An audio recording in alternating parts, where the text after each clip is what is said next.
Rap About It with Mal Adams. Each week, Rap About It focuses on a key issue concerning American minorities. This series also explores current and topical news events in an effort to bring into sharper focus the implications of these events for the minority community. And now your host, Mal Adams.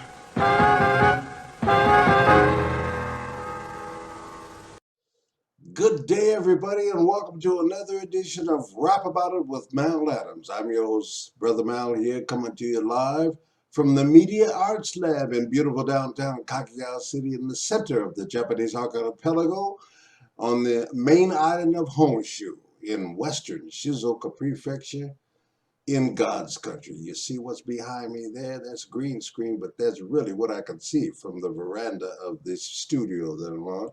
Glad to have you. You're in for a treat tonight. My special guest and my recurring co-hostess, Lady Lois, Lady McMorris, my dear. Bless you. Thank you. Thank you. It's been a long time coming. We finally made it. And this is really like going to be the official maiden voyage of the new and improved Rap About It show. And I'm just pleased, proud, and excited to have you contribute. Thank you so much for being with us. Oh, thank you. I'm so happy to be here. Thank you for having me. It's my time. This is the first, but will not be the last. And for all of my viewers, please be advised you can click and join this on the Facebook link that's been posted there. And please feel free to share it with your friends. We want to build all of our friends and acquaintances to watch this show. We're going to be here for the better part of an hour coming up to talk about a wide range of issues. But first and foremost, allow me to share this beautiful sister with you. And so that I am not remiss and forget to mention something, I advise you, if you're concerned, just go to Wikipedia with me and let me share this information about Lois McMorris. You know, it's not only what I'm saying, it's what is said about her. And Lois McMorris, also known as Lady Mac, is a lead guitarist and vocalist from North Omaha, Nebraska. My hometown sister. We share that in common, and we'll be talking about how she came through that to be the person she is. But shout out to all our Omaha people, right? You know, y'all join on and check us out. Shout out to us as we do this special broadcast. McMorris plays lead guitar, rhythm guitar, upright bass, electronic bass, and keyboards, and is a drum programmer. She's also a musician, arranger, vocalist, composer, chart writer, and lyricist. Bands that she has been a member of include Seventh House, Gutbuckets Funk, Poverty's Movement, and The Persuaders.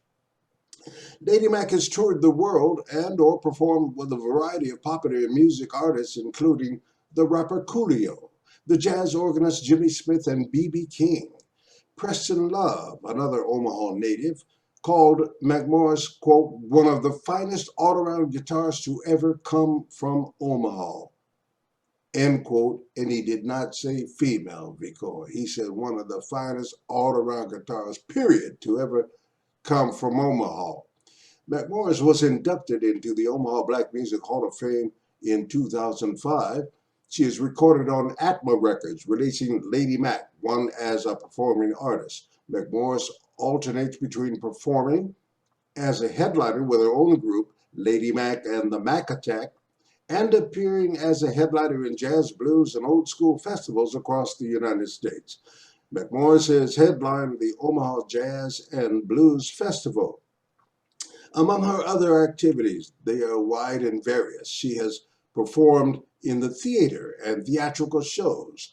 Her performances include co-starring in An Evening with Four Ladies of Music with Linda Hopkins, and Through Verse and Imagination, directed by Sir Preston Webster at the Jazz Bakery. She's also appeared on television internationally, nationally, regionally, and locally, and now globally, right here live on Rap About It with Mal Adams, with certain credits including China Beach, Picket Fences, Entertainment Tonight, and Eye on LA, among many other shows. An artist from infancy. Did you hear me? From infancy. That's deeper than a child prodigy. You know what I'm saying? That's off the dome. That's off the top. And we're going to get into that too, because it's deep. She is an award-winning painter and sculptor. She's also a poet and a teacher, and has written a variety of works, including Passages of the Transcendental Ant, an anthology of poetic works, and a children's book called The Littlest, Biggest Christmas, and an art comic magazine called, help me with the pronunciation, Zionaya of God. Did I get close, Lady Mac? Zionaya. Zionaya. Real life, yes. Yeah, that, I just learned about that, folks, just before we went live here, and that is deep because it's so consistent with what's happening in creative art and anime and all of that. I'm in the anime center of the earth right now, and am involved in the, let me plug our upcoming project, as I told you, the first Black Samurai, as we do a series of Black history in Japan, highlighting the lives and the stories of myself and all of my other African-American colleagues and brothers and sisters who've spent 4 decades here in Japan in self-imposed exile from that United States. I tell people that my African ancestors came to America on a boat by force. I flew a 747 to this joint by choice. You got to live somewhere. So we've made it our home, and now I'm so happy to exchange with you about things Japanese. We're gonna kick it tonight. We just make yourself comfortable, feel much at home, and let me just start out with an opening comment from you as to how would you describe your purpose in life after all you've come through from infancy to today. Take your time and share with us. Who are you? Really? Oh, that's a good one. I have come to know that I have a body, I have a mind, but I'm a divine being just like we all are. A divine being. And that's awakening. It's being aware of being aware. And so I've like had this other sense since I was a little, well, since I was born. As I said, I was born with a veil over my face. It's kind of, they call it second sight. That's the truth. But there was things that just, there's different states of consciousness that I found out later are states of consciousness that was just naturally happening as a young person.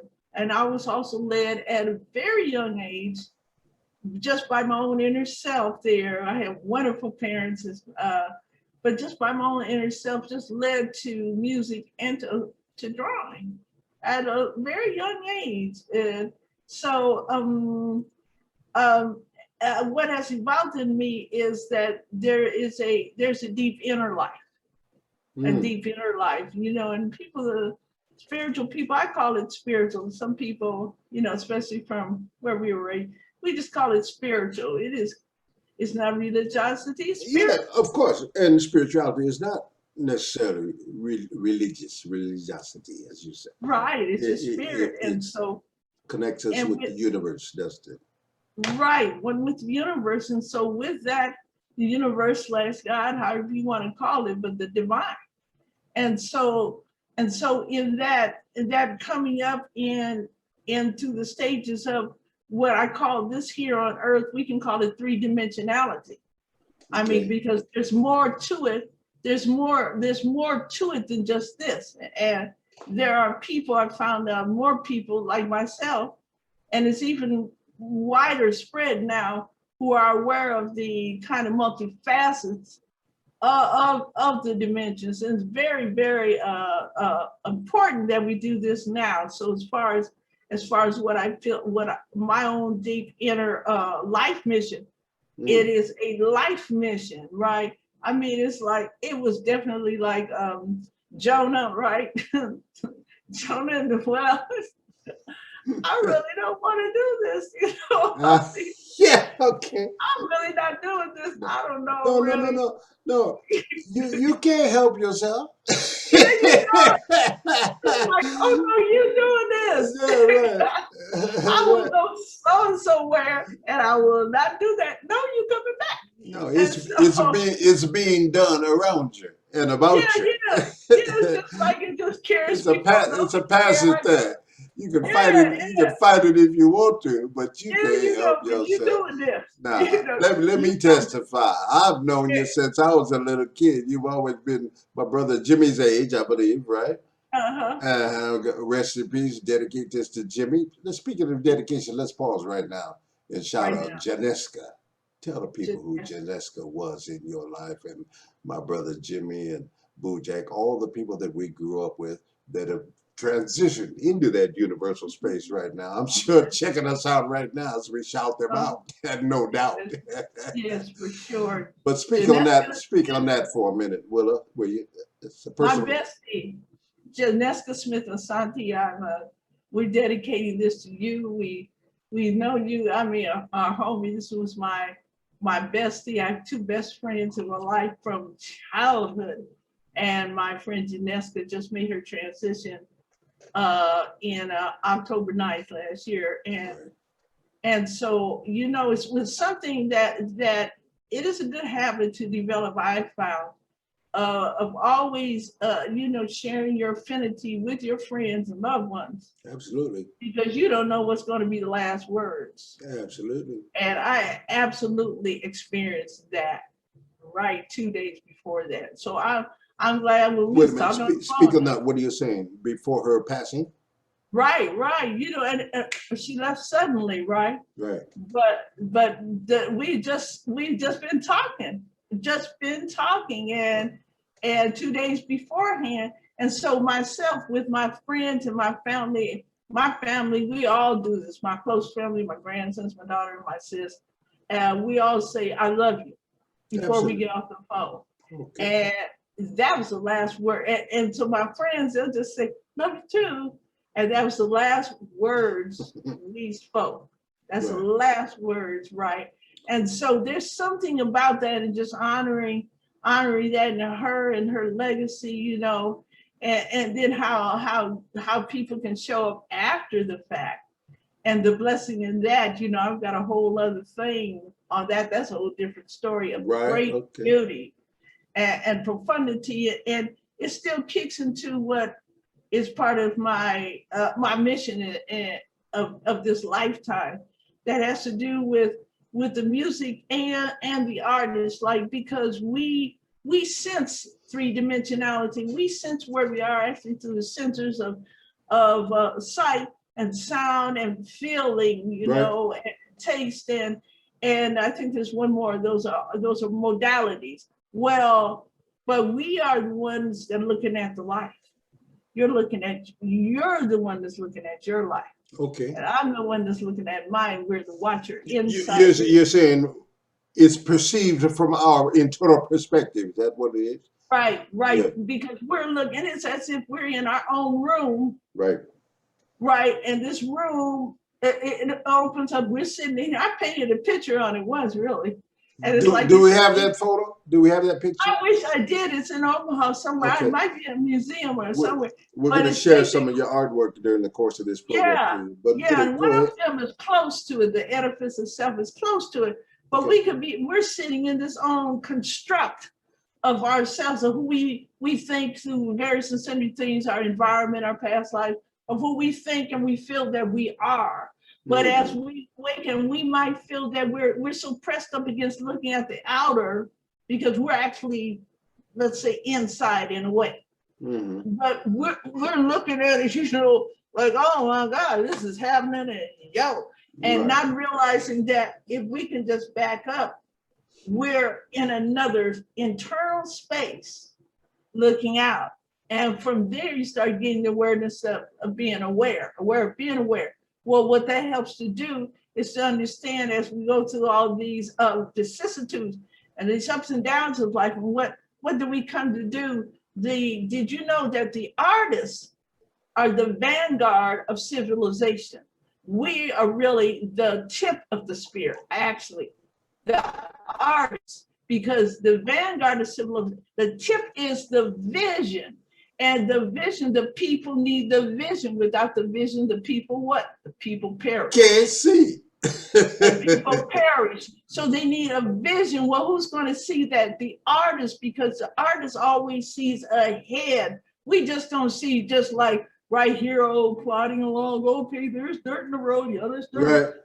Right. We see, boom, look up there. We can climb up that mountain and see everything. Let's go up that mountain. Oh, look at all this. The artist sees ahead. Right. And when they see ahead, then they portray it before it occurs. This pulls the whole civilization towards that, whether they know it or not. You know, they might be resisting, but they're coming. So we are the vanguard of civilization. Here's why it's important. And I feel like the personal calling in my life is to affect the inner person. See, it's the inner individual that is doing these acts, whether they're horrendous or they're good. Now, the horrendous thing, those folks, we're going to have to deal with. So, because it got to stop, right? But the thing is that it actually is a different time in life on top of that. So we were born for such a time as this. That's been resonating. We were born for this time. We came into this lifetime for this time, because this time is pivotal. We're saying the fall, the end of a whole age. And we're seeing the beginning of a new age. You're talking about present day. Present day, right? Present day. Yeah, right here. Yeah, absolutely. Present day. Aquarius, information age, the sign of Right. Aquarius, if you believe in the zodiacal sciences and ancient Chinese readings and stuff about the way the universe flows and the sequence. Right. Okay. So it's called Kali Yuga, the Yuga being an age. It's an age of darkness. That's what we're leaving. So it's in our face. It's in our face, because it's like, it ain't trying to go nowhere. And it's right like that. I will not leave. No, I will. Yeah, right. But usually those are the last throes of its existence. That's right. And so it ain't going to let go. It will not go quietly in the night. No. So what's happening as it's falling down, here's the dark age, a huge thing went on for millennium. But it is, here it is in. But what has already begun is the age, it's called the golden age of humanity. And it is rising, right? Well, so right here where it meets, rising, we could experience all this chaos. They're trying to make a new world order. What the divine is making the new earth. It's a new earth of freedom and peace and harmony. So we came to bring that energy of that new earth. And wait, right here where it's going down and it's rising up and ain't all the way there, we're making what's called, I came to make this bridge. And so we can walk safely to the other side. And if you can't realize that in your own self, read the newspaper. Read the newspaper. We're in the midst of a pandemic, which is necessary. It's a requirement to get over that hump. If what I'm hearing you say is, if that's accurate. We're in the middle of a lot of stuff. A lot of stuff. And we're in the middle of things rising up to be seen. So here's the analogy. Just like if you had a pot, you'd cooked in one of those deep pots, you remember, and say that they cooked whatever, mac and cheese or something in there, but down at the bottom, it couldn't get out. So they put it on the stove and they put water in and they turned the water up. So what happens is water's in there and starts boiling and the scum comes up, right? Scum comes up to the top. Well, that's what's going on now. It's the scum and all those things that was done in the darkness is coming to light. And I mean, people are saying like, oh my God. And it can be so deep that, there's things that we can't even talk about, but people are. Of course. But people are. And unfathomable to a lot of people who can't, unbelievable. They just refuse to believe it. Just refuse to believe it. Believe it.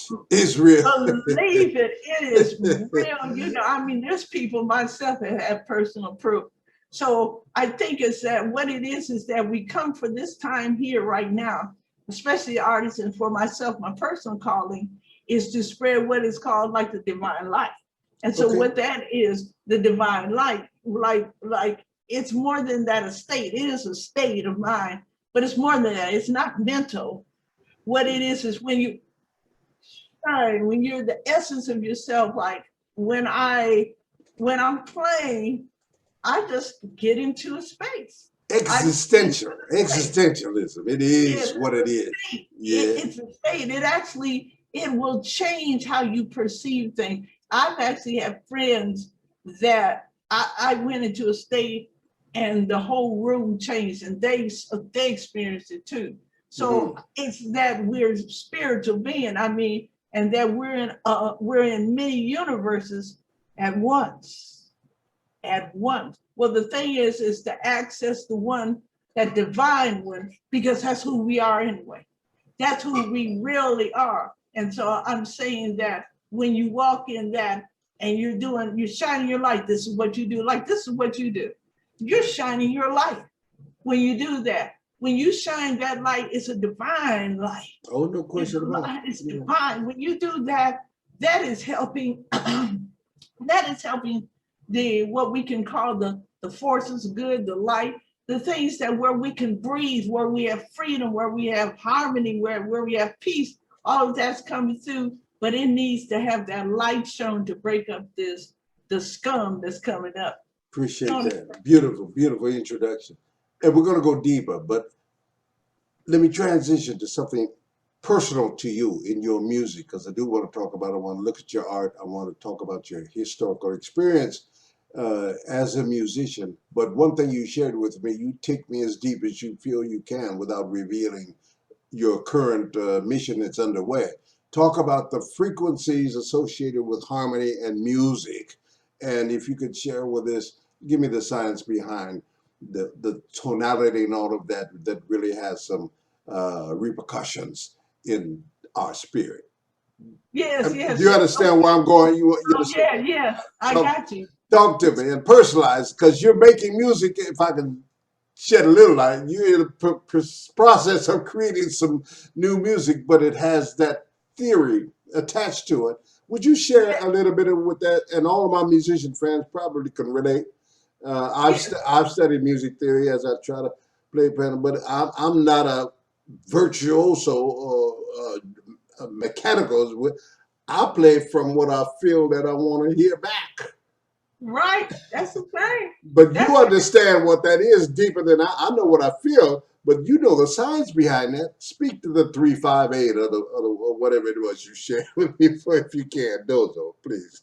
Okay, sure. So what I'm saying is that there's something that can be added to the music. As we know what music is, we can say it's like frequency. In other words, it's going like this, right? It's sound. It's actually more than that.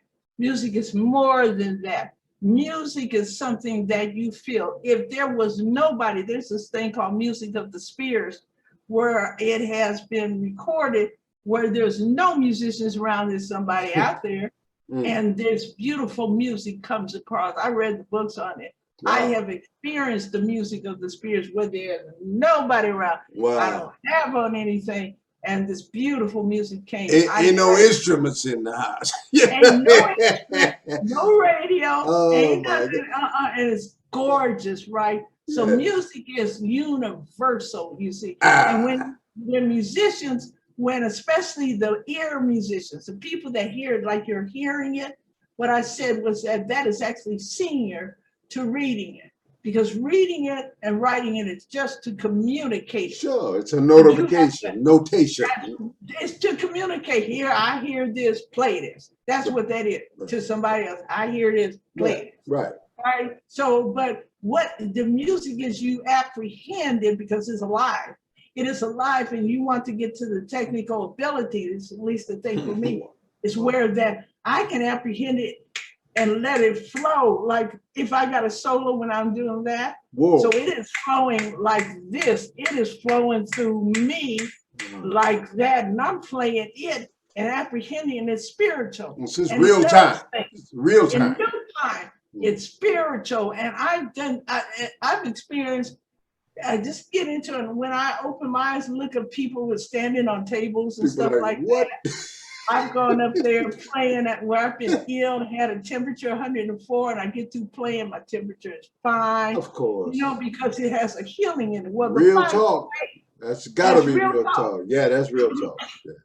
That's real. So what we have found out is this on the more technical part of it. You know, it's different than the theory of like, you know, 251 or hear this harmonies and stuff like and that. all like that. It's different. It's in the actual tone. The actual tone, for example, of A on the keyboard, our A is A440. That's 440 hertz. It's vibrating like that, right? But that was changed. It was not naturally that. It was changed from 444 or 432. Now here's the significance to that. These things are called solfeggios, the natural solfeggios, and like that we're in like the monks chant, and those spell that. If my etymology SOPH. No, SOLFEGGIO, solfeggio. It's an Italian word. That's probably. Yeah, solfeggios. It's like do, re, mi, fa, and then another one. It's not do, re, mi, fa, sol, la, ti, do. It's not that. It's do, re, mi, fa, and something else. So anyway, but it's at this frequency that is naturally good for the body temple, for the spiritual being. Well, it was changed purposefully. I think like in 1939 or something like that. It was changed by some nefarious folks to 440.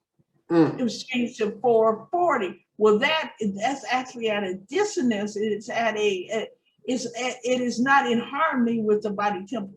It's not in harmony now. On the keyboard, that's an A. That's an A. But that's in a scale. Your A is tuned to 440 on the keyboard. Ain't that something? You actually, if you got an electric keyboard, you can change that. Yeah, of course you like can. 432. Yeah. Or you know, I've also heard that even though a piano may be tuned to 440 for normal purposes, classical is like 442, I believe, or something like that. A little bit different when they change that pitch, right? Well, see, it's one thing if you went from a C to C sharp.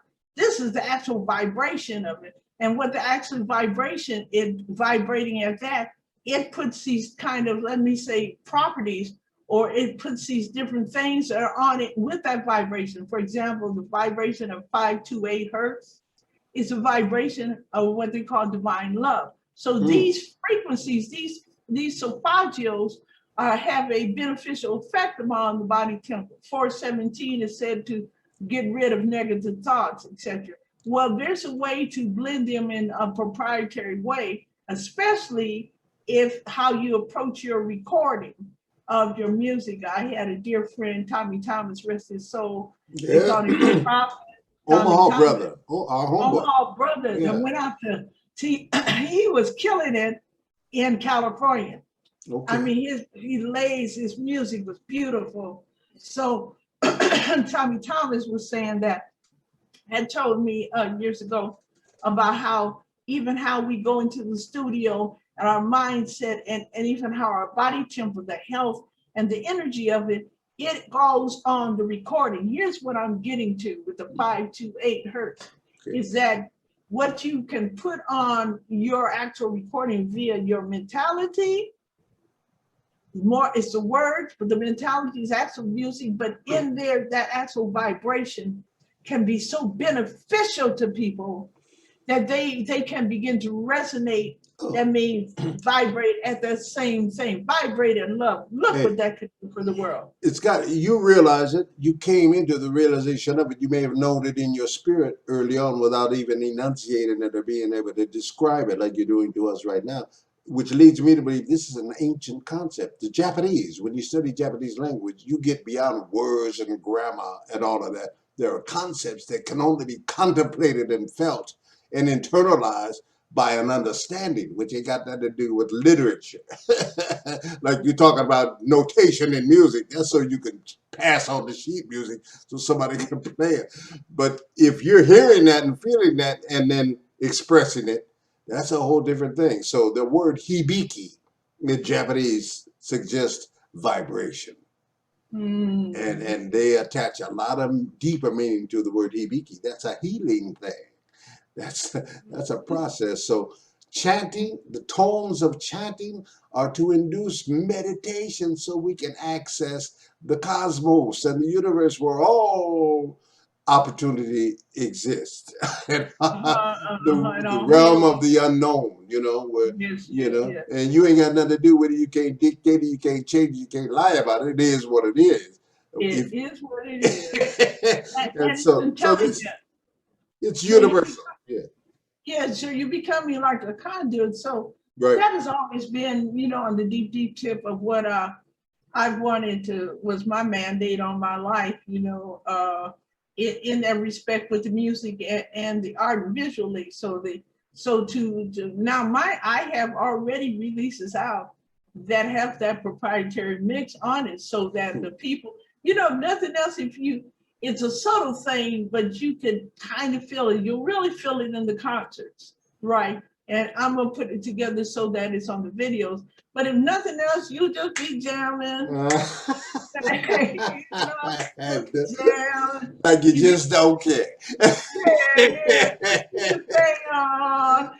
why. That's a good time. And that'll raise you up too, which all of this helps the world, because in this downfall and this rising up, the more that we can exude that presence of, I'm doing this, I'm standing, all like that, the more that we can change it for the better.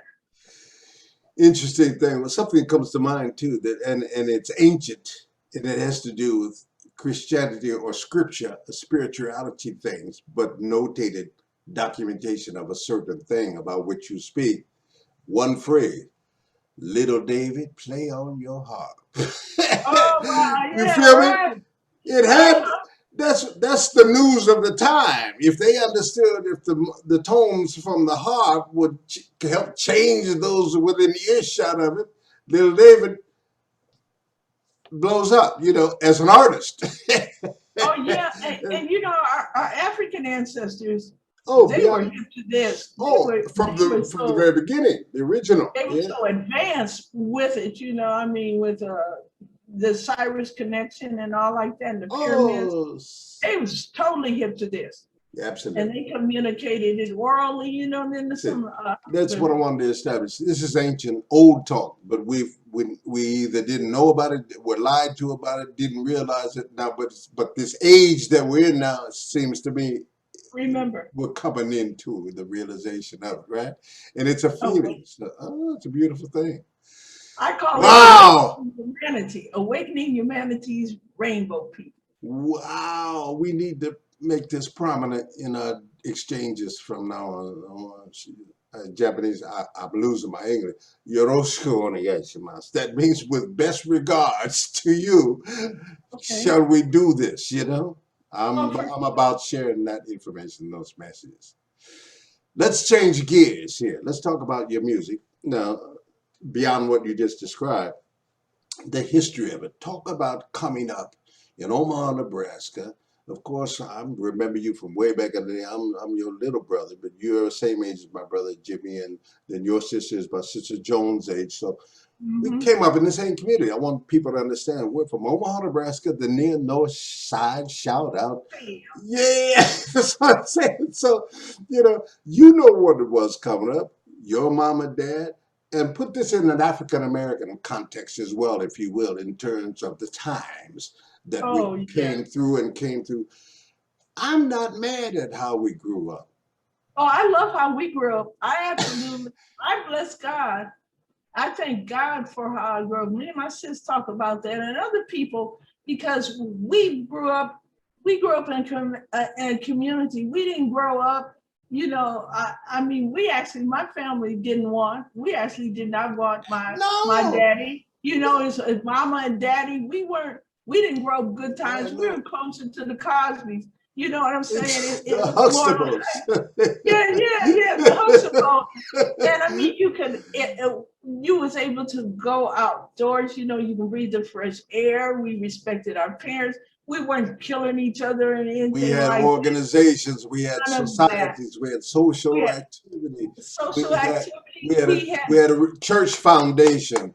Whatever about Christianity that was inherited through slavery. No. We reinvented that Christianity based on ancient scriptures that could not have been tainted by any kind of politics, if you feel what I'm saying. No, we got it right. So we would speak.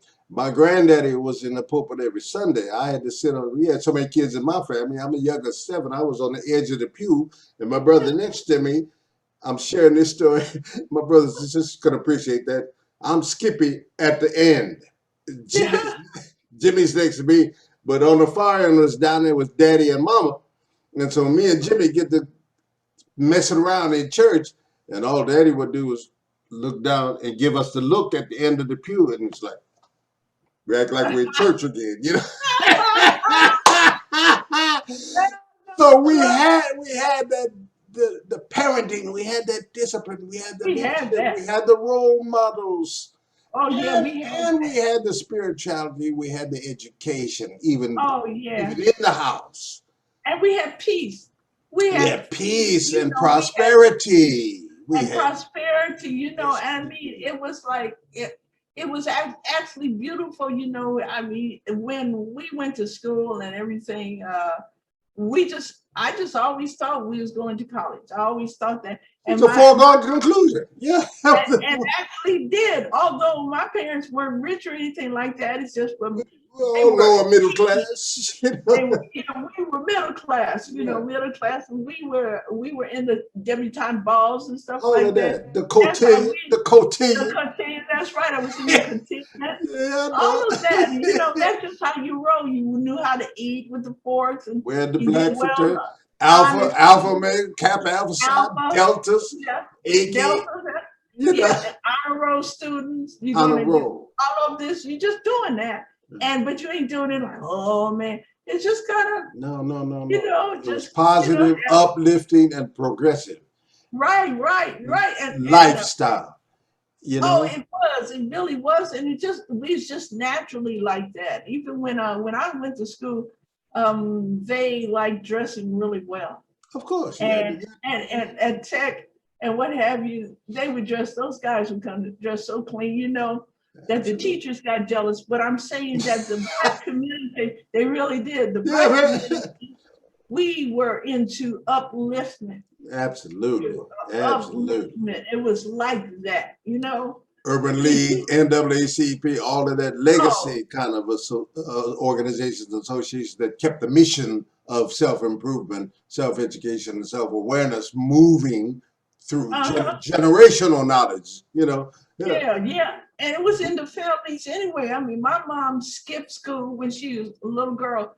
When my daddy naturally started businesses, although he went to the 6th grade, he was a successful business owner because he had the natural entrepreneurship. Right. And when he married my mom, she loved to do numbers. She did his books. Right. They were a team. They were together until death. I grew up in a black law office. I used to go to bed in my bedroom at grandma's house. Daddy's office was next to my bedroom. I used to go to sleep. My mantra was him typing that Underwood typer, 100 words a minute. I went to sleep to that noise.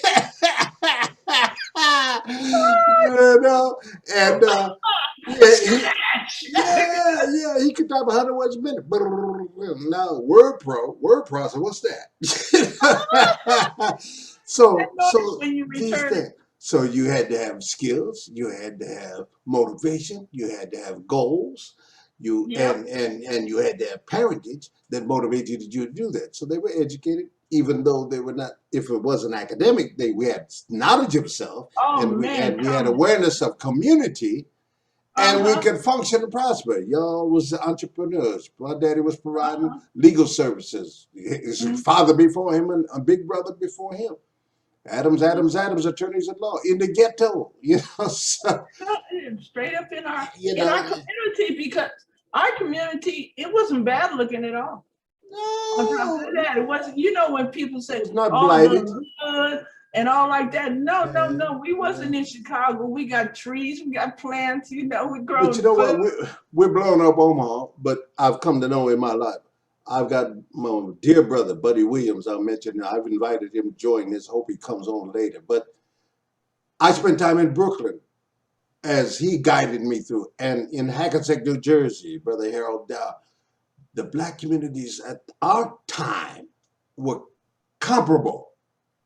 Same thing you're describing and I'm describing, I saw in other black communities and people our age, you know. And so it was consistent.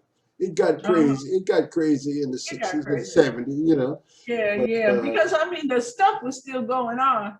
We would just march up under it, but after a while, but we like, wasn't about to let it deter us, you know what I'm saying? Yeah, yeah. And But get in after our a way. while, we was like, no, you know, we ain't with that. Because it got crazy, yeah. It got crazy, you know, and we young people, we was young people in college and stuff like that. I remember George Wallace came to town for a convention. Look here. I was there. Was you there too? I mean, it was I filmed it. I was at Channel 7. Were you inside when they attacked the black people? Oh my God! I covered that for. I was 19 when I got in the news business. Those kind of things were the things I was covering. Wow! Thanks to the Urban League and for the insurrections that resulted because of that nonsense.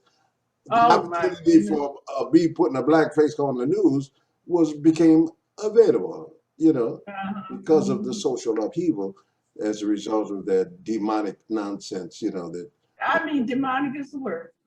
But tie all that to the music. I told you the story about me. So I sit on grandma's porch, listen to Bobby Blue Band and Jimmy Witherspoon and them coming through the Carnation Ballroom.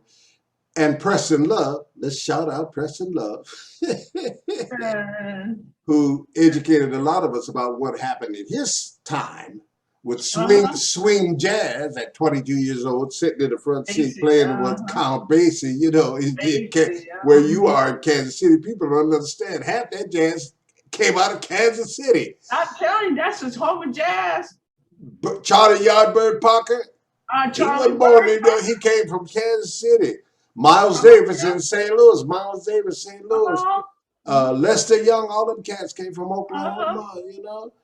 And had that doo-bop, the doo-wop to the thumping, bumping blues. You know what I'm saying? That's all we heard in the offbeat, you know. Mine was influenced by you know, I always listened to, we always listen to music. We listened to KOWH, you know, the white station. Yeah. So we remember those things. KOIL, right. I'm sorry, KOWH. Well, KO is a black station. That's where our sister Kathy Hughes got her start there as a sales lady. Man. I got my start there as a news director for KOWH. Buddy King was a DJ. Irv McSwain. Come on.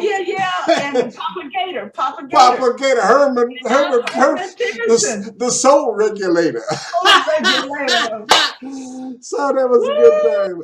But Kathy used to work together at OIC. You see? I know her for decades. Well, she was part of the community. I saw her. She's blown up. She's like Oprah, as far as I'm concerned. I know. She's huge, you know. But Kathy left Omaha and went to DC and blew up and bought the station. She was. You know, so the thing about Omaha, I think, is that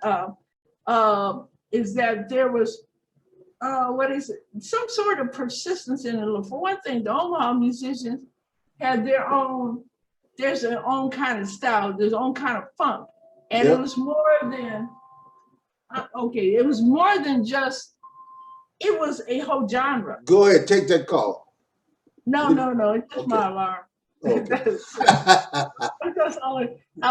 It was a whole genre, and so what got me, what was interesting was I really didn't like the blues so much because I could feel the sadness. No, not at that time, of course. We did. I could feel, because I'm an empath, so I felt the sadness of it. But what I did was James Brown, baby. But of course. But it wouldn't be no James Brown if it wasn't for the blues. You know what I'm saying? He just bumped it. This is the funk. You know James Brown was a keyboard player. I heard that, but we, you know, we He wouldn't have did. known. I don't. Yeah, he played keyboard on some of his CDs. He's even Yeah. on YouTube playing some of it. Uh-huh. But I digress. So what I'm saying is that for myself, because I'm an artist, right? So I developed there in my, I taught myself. I'm just listening to stuff, playing what's on the radio, teaching myself on the guitar, and just interested in it. So, but what influenced me was those very things like the jazz and the funk. And then my sister dated Warren Green. You know Warren? Yes, of course. Yeah. Okay, Warren Green. So he brought over, because they could see me playing on the guitar, right? And he brought over an album by Jimmy Smith and Kenny Burrell. I learned lick by lick the Kenny Burrell solo, lick by lick. I learned all the chords. I taught myself that. Do you know that years later, I was called out to California. I did a show. It was on TV, and it was in like a prestigious John Anson Ford Theater, right? Sure. And so it was shown on TV for like 3 years. I was one of the headliners there. I was like so honored. When I got back here, I got a call from the band leader, and she said, somebody wants to talk to you. It was Kenny Burrell. Oh, he said, my I'm God. your fan. Oh. He said, I'm your fan. And Awesome. he said, he went and complimented my guitar player. I'm like, Yeah.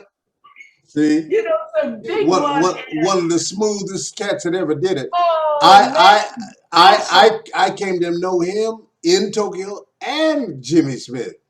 Yeah, I knew Jimmy Smith. I played with Jimmy Smith. Wait a minute, Skip. On that song that I learned, right, note by note, I was able to play that very song with Jimmy Smith's trio. Wow. And everything, I learned all Jimmy Smith's moves, like the chords he played when he laid back and you solo. I played it with him. I met him. I hung out with his Mrs. Smith. And I played with him at his club. And before he died, I went down and saw him at Catalina's.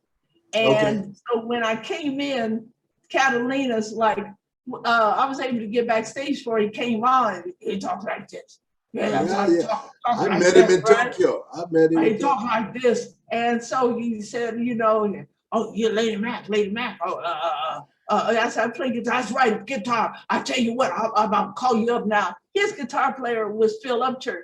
That was another one of my mentors. But I knew Phil, but he was my mentor from Omaha. He didn't know it. But I listened to his stuff as a young girl. So you can imagine my mind is blown. And so Phil Upchurch says to me, he said, yeah, I'll sit in with him. And he gave me his guitar. He said, this was custom made. This guitar player, psychology. Right.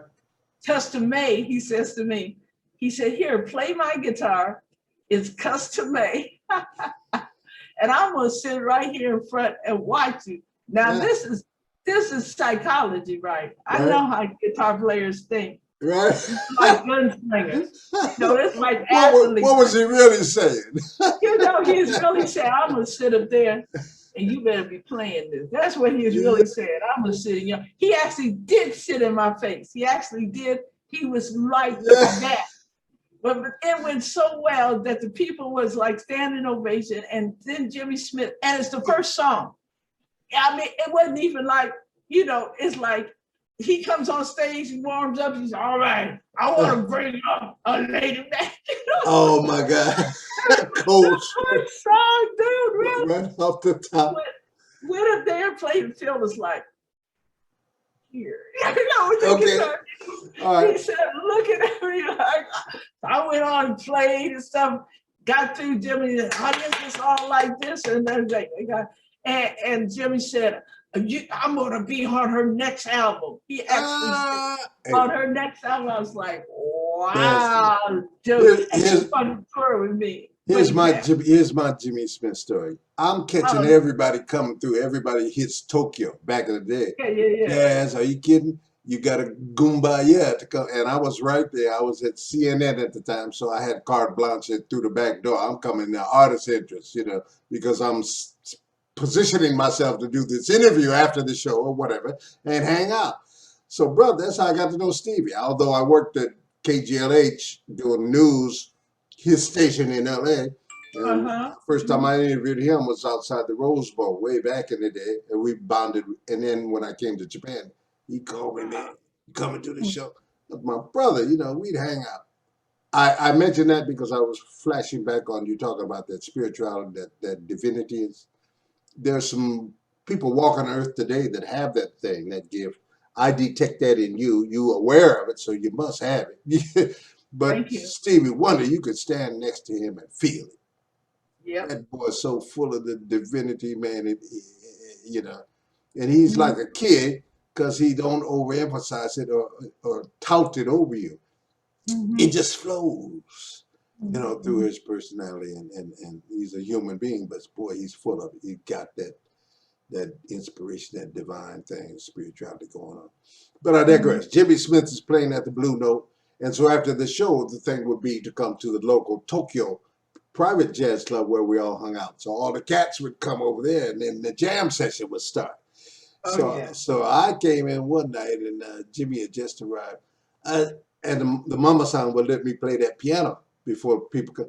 I said, Jimmy, check this out. I had a little ditty that I created on I could still play to this day. Way before I could even read music, you know, and understand chords. He said, wait a minute, before I got halfway, he said, wait a minute. Scooted me off the bench, sat down and played my damn song for me. Jimmy Smith style. It was only about 8 bars, you know. Oh, wow. I said, oh, my God. I got a long way to go, you know. He just heard it and put it together. Wow, yeah, he was awesome. Kind of alluding to what you were talking about without having to read notated music. No. He heard it and put it back out there to me. You know, he already figured it out, you know, with my simplistic chord changes or whatever it was, you know. But I said, wow. This is music for real, you know. For real. Now, one more point I want to add to it. I want to hear you speak on this, brother. I'm going to play a little quiz game.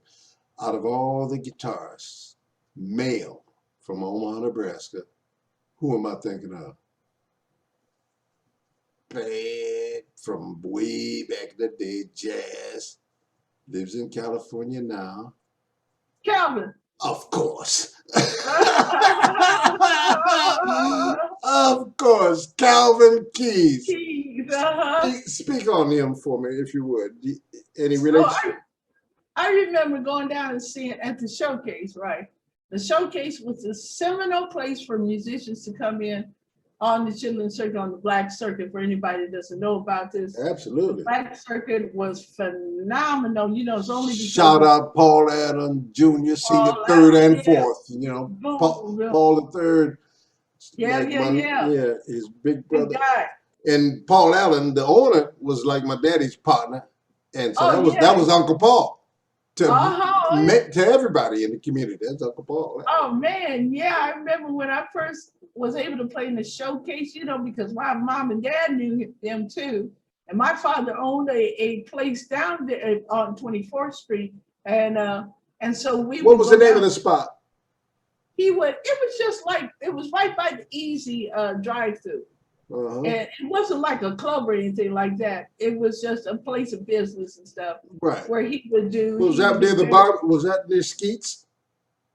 No, you know, Easy Drive-Through, that's Janeska's father. And so Easy Drive-Through, I can't remember. Skeets was Janeska's father, right? No. Who's Janeska's father? It's Easy Drive-Through. So there was a packaged liquor store. Yeah, you could drive. Sure. And it was white, right? It was concrete, but it was white. Right. It might still be there, I think. Right. That was her daddy, Jay Stewart. Ah, that's right. Yes, I remember. That's her dad. Right. So, you know, look how close with my father's place. Unbelievable. Go in there and, you know, play pool and stuff like that. Right. It was like right down the street, interestingly enough. But do you remember the cross streets just for Parker, Underwood? It was next to. You remember where? Let me see. Warney and them lived on. It wasn't Parker. It's past Parker. Blondo. It was past Blondo. Okay. Was it past the Fountain? Was it past the project? The Fountaindale project? No, it was before that. Before that. Okay, so where the Warney live on, what was the Seward Street? Seward, around And there. wasn't right before him was Franklin. Was Franklin. So it was right by 24th and Franklin. Then there's a little jog, and then the street that Easy's on, the Logan Fontenelle project used to be right behind. Right, exactly. So now they're gone. What was the name of the bar right across on Parker or Blondo or what on 24th? On Parker was American Legion, child. You didn't go there. American Legion. Yes, You're on risk. it's like you drive by there and you hear. No. They didn't do that. But if you go upstairs now, you might get. But they didn't have drive-by then. But they would. You know, if the people down there, there was another one called the Club. There was one that was right next to American Legion. They were a bit rougher than where the Showcase was. The Showcase. Oh yeah, Showcase was Cosmopolitan. That was the place. That's an evening out, of course. Right. As you went when you went down there, it's like okay. 24th and Lake. You know, okay, all right. You know, are you really going in there? So but they started up there. The offbeat. The offbeat was on hit. See, so that was the real music. They got down in the offbeat music. Oh yeah, and Showcase, and it was right there. Here's 24th and Lake, the Crossroad. Here's the Showcase, across the street, the M&M's, and they have music there, and across the street, the offbeat, baby. Right. Bam. My daddy had the Carter Savings and Loan. Remember the Carter Bank building, which is still there. I think they reformed it and made a landmark. 24th and Lake. Make the quarter go like you're going up Lake Street right there. It was a blonde building. Betty Pittman's father, Carter Savings Loan, was a prominent attorney, and they had a bank, a savings and loan back in the day. We had our own banks and stuff. And but there was, I think, the offbeat might have been right around there, right? It's right next to the Elks Home. Right. Offbeat was, yeah. That's on the same side, I think. But anyway, I digress. You're talking about the funk. Calvin Keys, yeah. And so Calvin, he mixed his stuff with the funk. So me and my husband, my ex-husband, we would go down there and shout out Ralph. Ralph McMorris. Shout him out. How's he doing? He's hanging in there. He's in San Diego. There, he's got his lovely wife Jackie. Shout out Jackie. Great Jackie, all right. Wonderful people, great people. That's love you, Daddy Mac. So we would go down there, right? And Calvin, and we'd see Calvin then, but I was playing before that. And and even as a youngster, because there's people, the music was around my family, although my mom and dad were musical, but they were well known and loved in the community. And the community was close, right? And so the community felt pride about music and musical artists. Oh, absolutely. And so that my mom and dad would have friends up there to the house. Now bear in mind, they didn't have like rowdy parties or anything like that because they didn't do that. They didn't do that. But good conversation, good drinks, good food. Good food, good they didn't drink alcohol. Okay. So it wasn't necessary. It was good. Yeah, they was just like that's how they rolled. Right. So that music thing, we'd go down there by the Showcase because Sunday night was always family. Sunday day was family day. Saturday day we do work around the house, whole family. And so they go by the Showcase and I would hear the music. And I know it, you could hear the music, Group Holmes came through there. Oh, wow. I mean, all kinds of guys. It was awesome, right? I could feel it, the Whispers were there. I didn't know that. Yes, the Whispers. I saw the Whispers there. I met them later when I went to California. The Twins. The Twins, the whole group was there. The Whispers. I didn't know I saw them there. There's there, did you know that Nat King Cole came to Omaha and got stuck? Because Omaha had this thing where musicians could get stuck. Wow. That's why Preston told me to leave. You can get stuck there. And that King Cat Cole King came. Cole got stuck in Omaha. You can get stuck. You can get Uh-huh. stuck. And so for in your art and stuff, and Nat King Cole came to, and actually the person who told me this lives in the house where we first lived on 30th Street. But he came to and he got stuck. And Where he was said, where was that house? Sorry, where was that house? It's on 30th, 10 on 30th Street. That's where I grew up as a little What girl. street? Then we moved to What street? What 30th Street, like 30th, and what's that? 30th and Corby or Okay. something like that. Uh-huh. You know, it was really beautiful to look at the church across Corby, Maple up in there, yes. Yeah, right around Maple and Corby, but it's on 30th. Right. Right. So the people that lived there, after we moved, we only lived in 2 houses, and we moved in the 3rd grade. Well, after my mom passed, my father had gone, had already passed. I was in town, me and Susie, and I just went and asked the people there, could we see the house? Wow. Just for memories. And so they let us in. Now here's the interesting thing.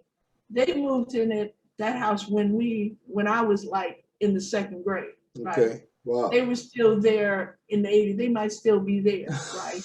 Wow. They have a certain family name, right? A certain family name. Right. Do you know that those people that moved in there, that there's certain family name, later on, when I got my first phone call from anybody, when I was in like 1st grade, was from, their name is Kirchball, was from a Kirchball. The first call, you know, when his mama is on the phone and party line and stuff like that, I said, oh. Right. When we grew up, my sister's, one of her best friends was a Kirchball. She had a son. The son became the father of my grandson. Wow. Check that out. Ain't that deep? Check that out. And the guy, when I went to the house and they let me in, that was my grandson who hadn't been born yet, great grandfather, who was a bass player, and told me the story about Nat King Cole, who said, I have to get out of here and get to California because I'm going to have a show. And the black, he was around, of course, people of color. And so the musicians said, oh man, you ain't going to have You ain't got no show. You ain't going to have. He said, I got to get out. I got to get there to California. And so he kept saying, so they believed him. So they began raising money so that he could get out there. And they finally raised enough money. He's like, bye. And he went out there and he got a show. Wow. He actually did it. Shout out Omaha. Shout out Omaha, Nat King Cole. Look at that. So you mentioned those names. You mentioned we got to talk back a little bit more about Jimmy Jules and the Dreamland. Dreamland, right. And Dreamland, the upstairs was the ballroom. That's right. It was And the historical swing jazz, Duke,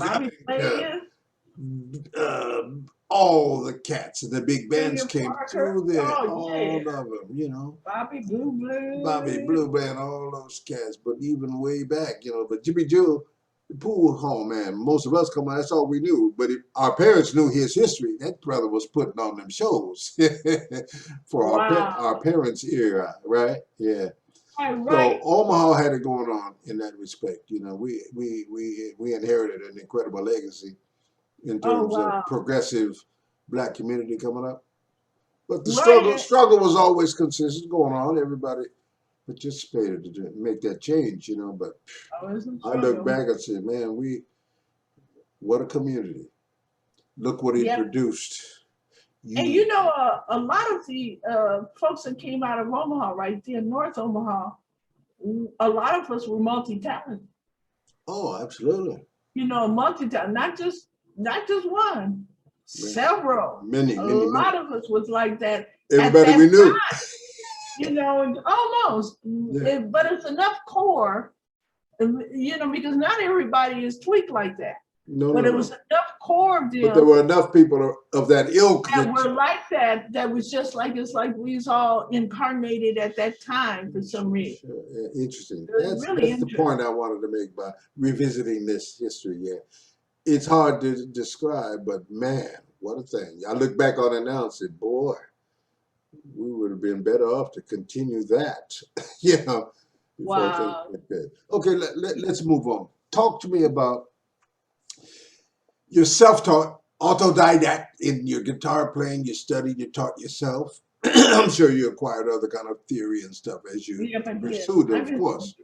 Mhm. But also as a producer, you do your own recording, your vocals and everything, your arrangements of original songs.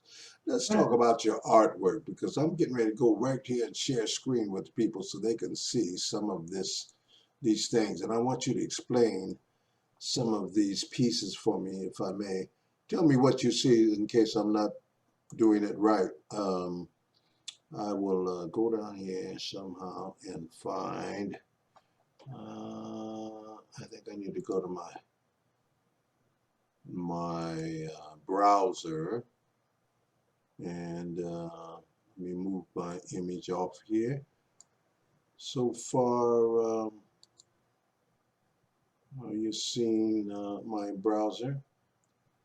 Uh-huh. Okay.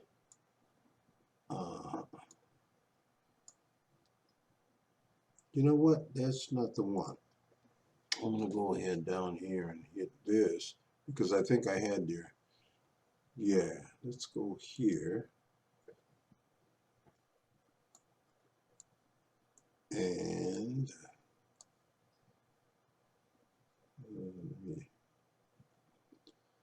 give me a second here. Okay. Can you see this? I just see a frozen image. Okay, let me reshare then. I'm gonna stop sharing and get this off and go with a new share. Yeah, right there. I like your icon. Okay. Can you see it? Okay. Uh-huh. Describe this to us, please. What is the history of this? When did you make it? And Okay, this is is this my screen here is talking about cookies, or is that yours? maybe yours. Uh, I no, don't see it. Okay. it says this Oh site. yeah. This site uses cookies by. Okay, I've accessed your private page is what I've done. Yeah, could you turn that off? Yeah, let me see here. I think I can. There we go. Yay, bye. Okay. Yeah, so this is called the edifice construct of self. It is done on Scratchboard. And Scratchboard is that where it's really white, I actually scratched it out. So okay. it's actually dark. I painted over it, and then it's like that. It's kind of a tall subject. Wow. Scratchboard. Wow. So the edifice construct of self. There's a poem I wrote about it, but the edifice construct of self means that. Can you zoom it back so? Yeah. Let me expand it and make sure that. Is that better? Yeah, that's better. Okay, I'm gonna put our picture over here.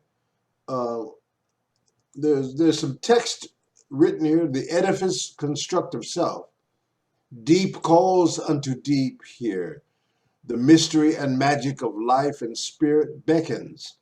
This painting has an accompanying poem as its counterpart, available separately. Put together, they comprise a visual metaphor of peace and dynamic emergence, and more, imbued with vibrational raising energies. This acrylic painting employs the technique of, it's small print, take the eyes, you say, scratch out, accenting the highlights. Okay, and then what is that? We're talking about cosmic magical mystery. Right. Well, what it represents is this. It represents the aspect of ourselves here living where we're living, right? And so the part there, the individual where she's sitting in the chair, it looks like it's made of stone. She kind of looks like she's made of stone too. she's sitting on the spot that really is not that big, but you know, she's holding it down. So what that is that's us in 3D. That's us where we believe that we are ourselves, Lois or Mal or Lottie Dottie or anybody, you know, they believe they are themselves, and that's it. They believe that they are the personality and the body, but we're really not. But you can get so into that it becomes something that, and you sit with it. She's actually sitting in it, her personality. Right. Sitting in her personality and all those things that have become like kind of constricting in a way. Okay, so that's the first part of the self that we see. But you see behind it is more like the awakening person. There's somebody else in there, not a different personality, but it's the awakening consciousness. Okay. Because we're consciousness. We're the ones that's watching your life. You're the one that's making the decisions. You know, you can be swayed, but if you can wake up, you can make decisions. And what this is coming out is the emerging self that's coming out, the actual divine self that's coming out, emerging. This hand is only foreshortening because it's in your face. But the emerging self that is coming out like, yes, I'm free. I am the divine being. I am that. I am aware that I can make decisions in my life, or I am aware if I just go a way that I didn't want to go. And that's emerging to take conscious control of your reality. What is this yellow and orange image? That's the emerging self. That's the actual emerging self out of this construct. I see, okay. Out of the construct, which is like she's sitting in the chair. So it's like the physical self and the personality, the big person behind it. It's like the self who she thinks she is, or maybe her vulnerabilities and all like that. But out of that is the real self with the yellow that is coming out. I'm looking closer now. If you look close, you can see an image in there. There is an image. And a hand. Okay, got it. Coming out. And you see the face behind it. Yeah. But that's so like, okay, she's in this chair and she's got kind of eyes are kind of closed because you're kind of not conscious of it. No, you're not aware of it, right? You got to get conscious of it. You have to want that person inside that's emerging, that individual who you really are has to want it to come out. It has to want it. Okay. And it drives, and then it finally emerges, and the one behind it is even the sleeper self. That is like, I think that I'm Lois. I think that I'm Mal. Yeah. Like that's what they tell me. That's who they tell me. That's what that's who I am. That's what I heard. That's who I am. Yeah. We more than that. Interesting. Let me go grab another one here. Let me see what we got. What is this now? Oh, talk to me about that. Okay, this one here is called Eyelessly We Have Growth. And what that is that I'm sorry, say again. You obviously what? It's eyelessly. Okay. Eyelessly we have groped. Oh, eyelessly. I see the title. Eyelessly we have groped. Wow. Yeah. It says this is the original oil on canvas from which the combined art, poetry, graphic, eyelessly we have groped was created. So describe that to me. What does that represent? Well, here's an individual. This individual is trapped in what seems to be a corner of their life. This individual, while we see the gray over him is like a patina, what is all around it there is like the excrement of the thoughts that are toxic thoughts, things even from conditioning past lives. If you see on the wall, if you raise it up and look at the top of the wall some, you'll see here's faces. Yeah, so what the individual is touching now, she can feel it. She can feel it. It is there and she's feeling it, and it's been there. It seems very solid. It is comprised of things like childhood, could be past lives. incidents that happen in the life. You see these different heads and so on, and it goes into a corner. The individual has come up against that where they're brought to their knees, right, and blinded, and then the conditioning and all of that, what is piled around them is like those thoughts is as if it's the excrement, like it's poop. Yeah. But it's not of the thought, and it has become hardened. So the individual is like stuck there. It's even come over their skin. They're stuck there because this wall seems so real. Now, even though they're stuck there, there is and seemingly in the dark, there's a light shining. They don't see it. Their eyes are closed, but it's stuck. She's feeling it. The individual's feeling it. Well, on the left side, if we go over here to the left, we see a light over here to our left, right?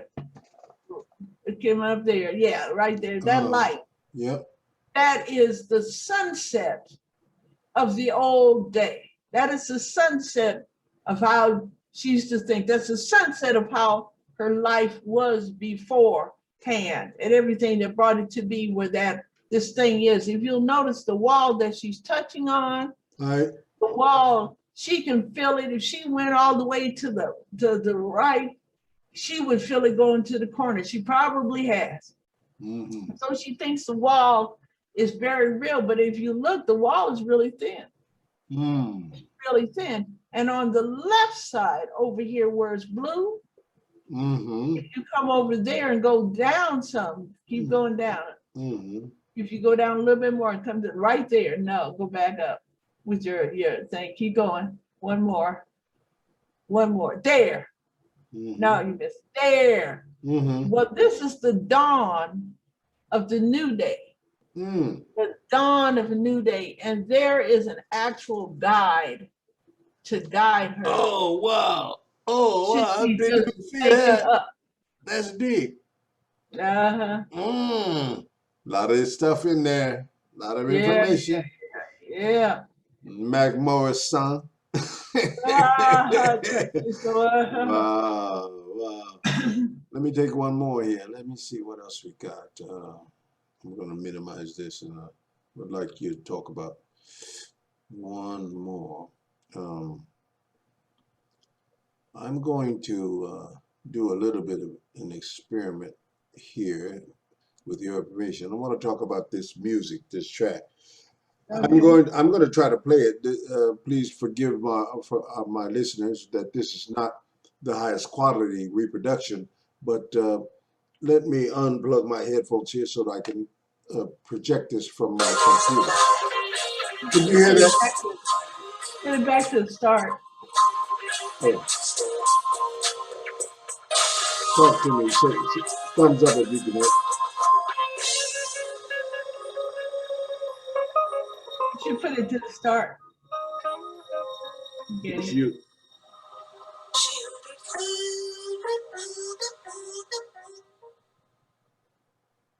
Okay, that was the end of it. Let me get on the top of this. This is what I like right here.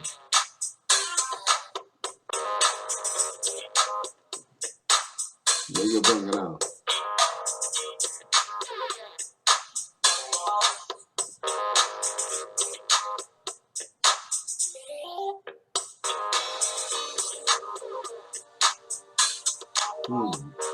I like this groove.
Oh yeah.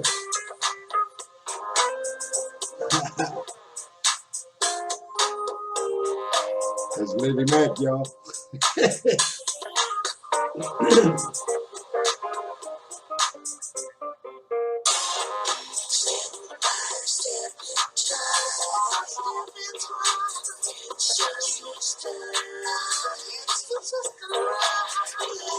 Soul Train thing.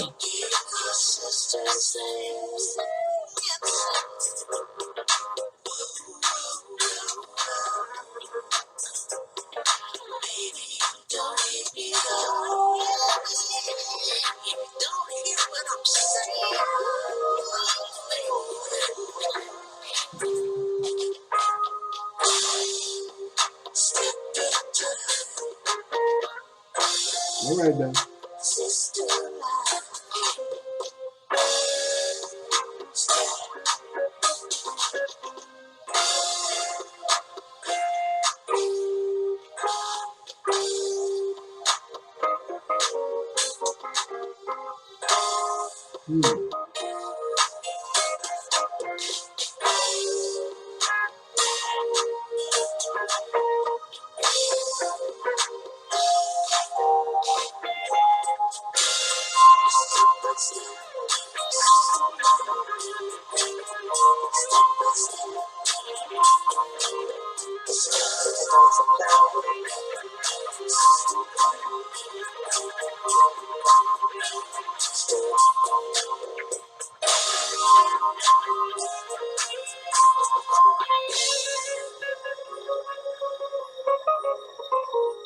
Oh.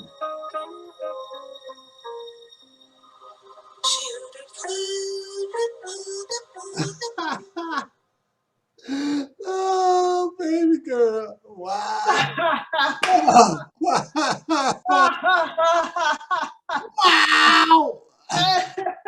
Ooh. Yeah. Just for when I post produce, I'm laying that one in there real fat on the video so we can hear it real. Because it's Okay, great. But what? Yeah.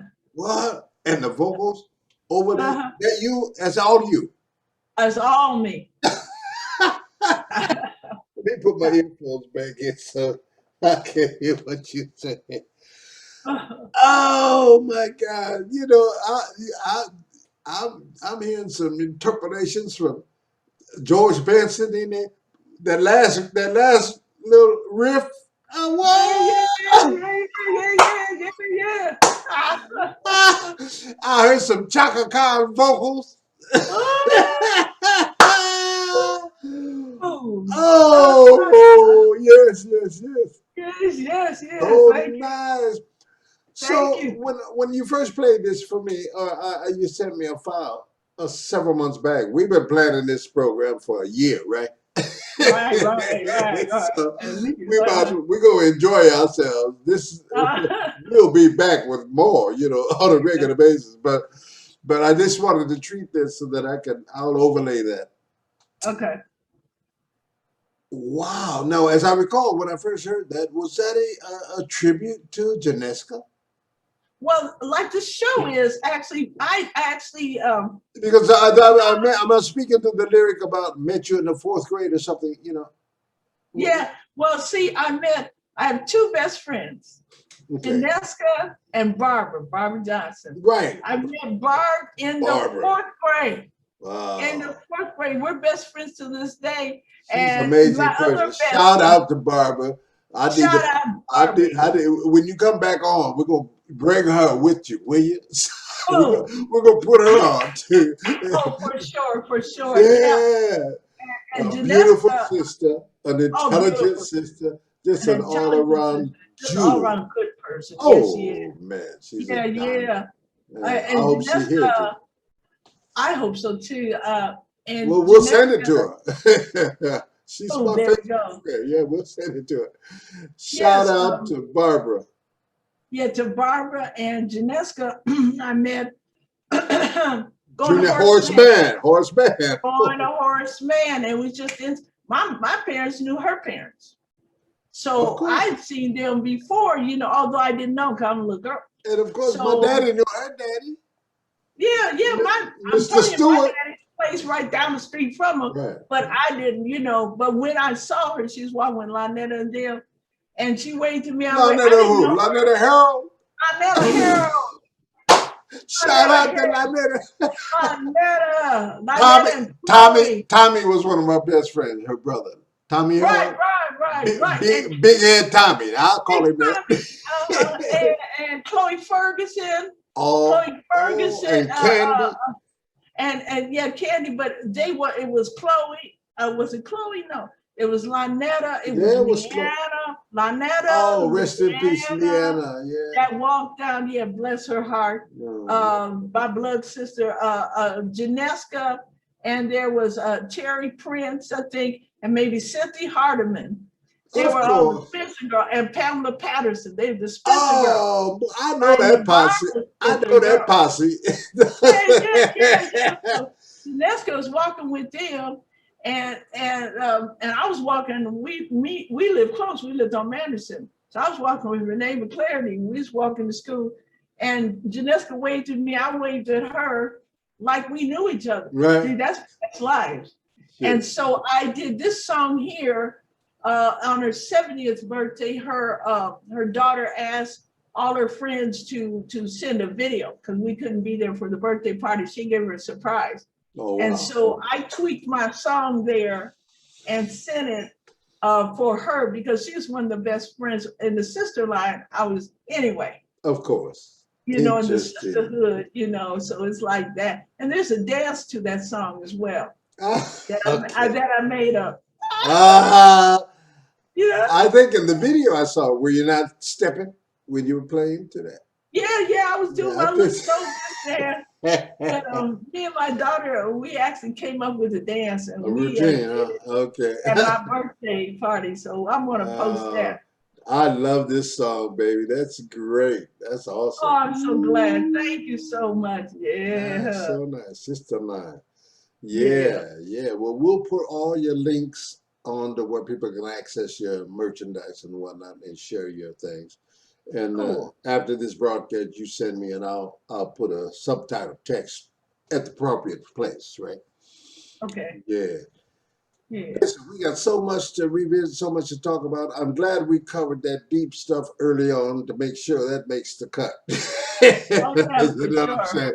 Because that's the serious talk. That requires a revisitation. We want to hear more about those concepts because it's important. I think it's important for people to contemplate these kind of this thinking, you know, in this day and time, because it really it informs where we got to go from now. That's right. Don't you think so?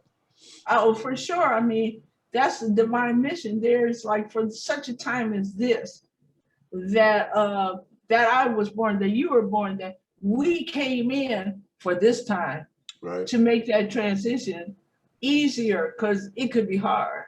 It could be hard going into the new age, but it's incumbent upon us to make it as easy as possible to survive. First of all, for folks to survive, to make it through. Yeah, absolutely.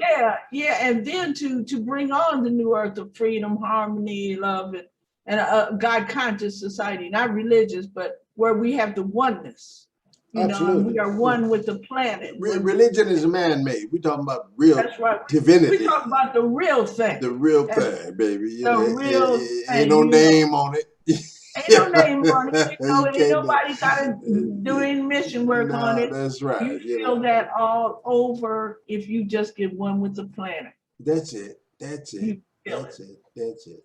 Feel it. You know, I studied Buddhism for 45 years and chant from, you know, the day I first came to Japan. And you can access that stuff that goes beyond those man-made creations and attributes that try to sell that to people and put that on. No, you ain't got to proselytize religion to me. It is what it is. It's there and it's in every one of us. If you're born here, you got it. But you're so clouded by the nonsense, the politics, as I call them, you know, and the pandemics and all of that, that you lose your mind. You lose your mind. You lose who you are. And you don't know who you are. But nothing like that. Through strife and conflagration and all of those pressures, through whatever it is about Black folks and our spirituality, through slavery and all that stuff is predestined and made to be because we come through that. You penetrate, pervade that stuff, and you come out with it as a natural understanding and an awareness. You talked about awareness. Japanese ishi, consciousness and awareness and wokeness. You know what I'm saying? So I believe in it. I know it's real. I've experienced it, and I'm rehabilitating from a health issue. I know you've been through stuff. And you've come out on the other side. You've got to attribute a lot of that to this understanding that you have of your own spirituality and who you are as a person. My first question for this interview was, how would you describe your purpose and who are you? You've more than answered that today. And I love you for it. I'm just so happy. I'm so happy. Thank you. I invite you now here publicly to please contribute regularly to this program. I am sure you'll understand my mission now because I'm all about this right now. And isn't it a beautiful thing? It's a beautiful thing. How many shout outs did we get in this 2 hours or whatever? Oh my yeah. So, shout out to my daughter Susie. Shout out to my grandson Ricky and Chris. Yeah, man, you know, all my peeps. And so I will share this video with you so that you can have it.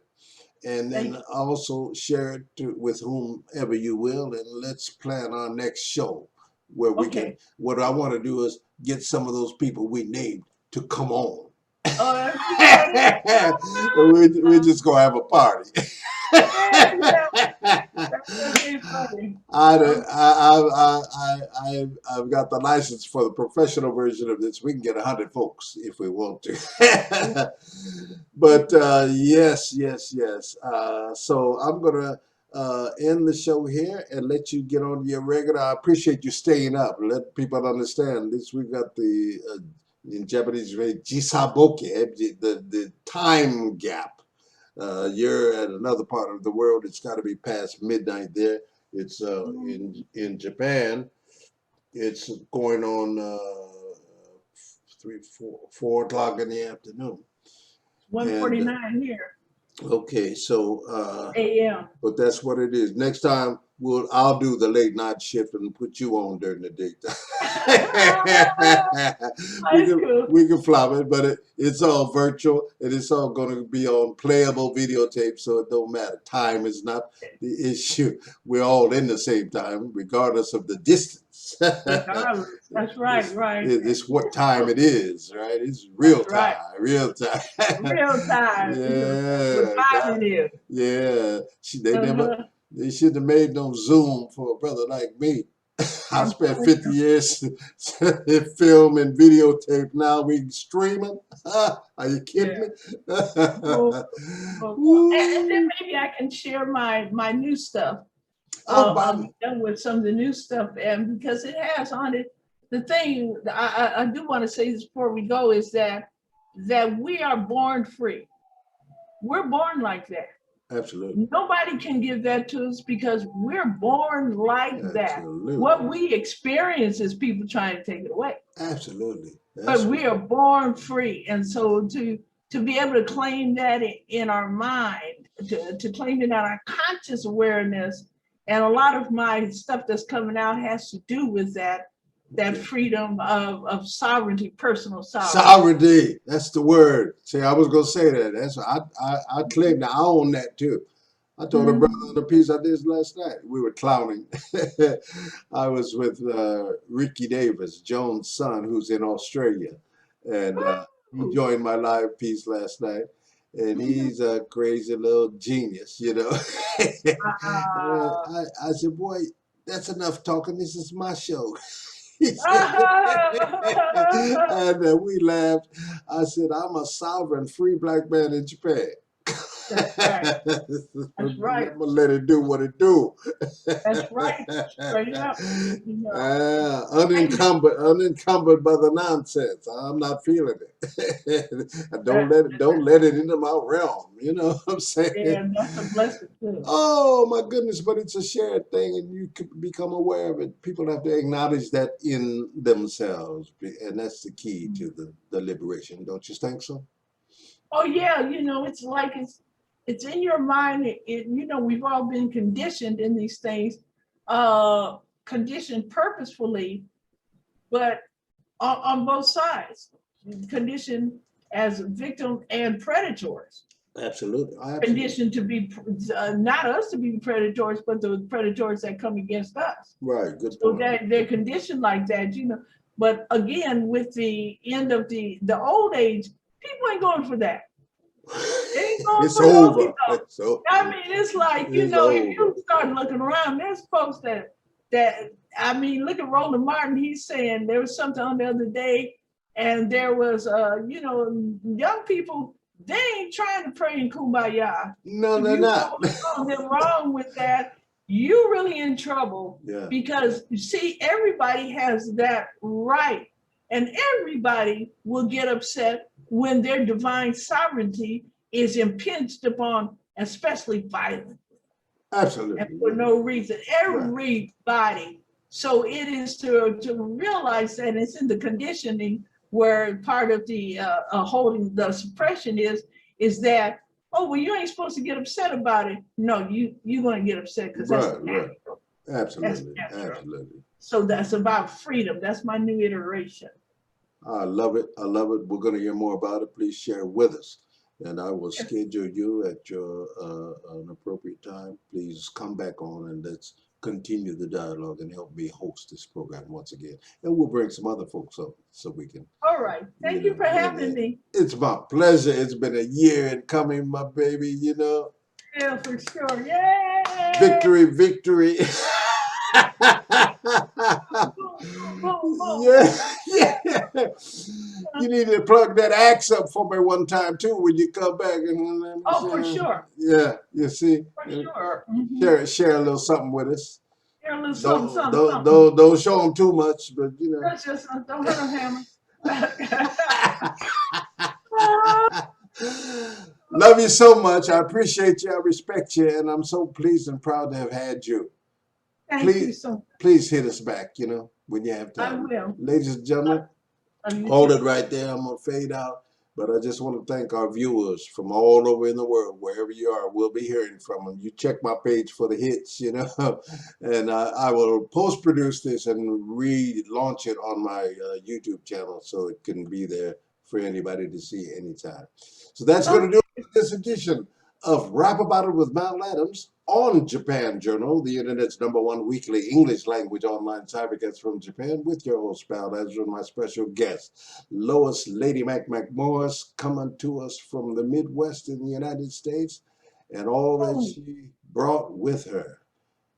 Y'all need to play this video again, because I know it's long. You look at it in segments. But, see ya, wouldn't want to be ya, unless you were right up in here with us on Rap About It with Mal Adams. Okay. Good night, y'all. Love you. Be well, and I'll be in touch with you. I'll send you, and we'll exchange those links for post-production, okay? Okay, thank you. Good night, y'all, and good day. Wherever you are in the world, be safe and take care of each other. Peace out. Bye-bye. Good night. Good night.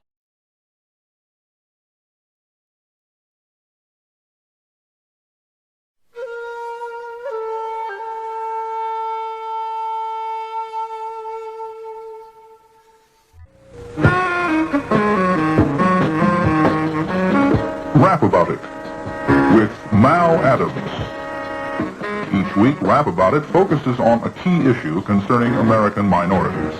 This series also explores current and topical news events in an effort to bring into sharper focus the implications of these events for the minority community.